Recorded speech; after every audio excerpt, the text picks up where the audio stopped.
आइए दोस्तों, हम भी कुरान पाक के नूर से अपने इस इजलास को मुनव्वर कर लें, बाबरकत कर लें और अपने इस इजलास की अहम तरीन और बाबरकत शुरुआत के लिए मैं चाहूँगा कि जनाब हाफिज़ मोहम्मद फलाह सल्लमहु मुतअल्लिम मदरसा हाजा तशरीफ़ ले आएँ, कुरान पाक की तिलावत से हमारी इस मजलिस का आगाज़ करें। कुरान पाक की बरकतों से हम सबको पुरनूर और मालामाल फरमाएं। जनाब हाफिज़ मोहम्मद फलाह सल्लमहु स्टेज पर हैं कुरान पाक की तिलावत के लिए।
سبحان الله عما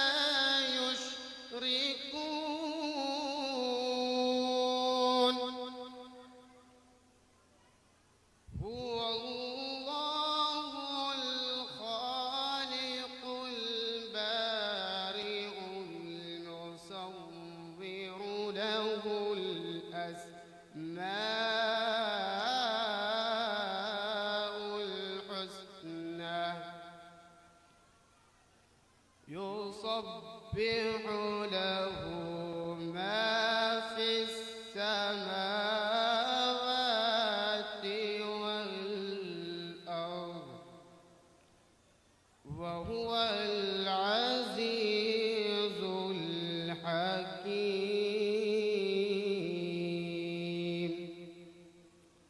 صدق الله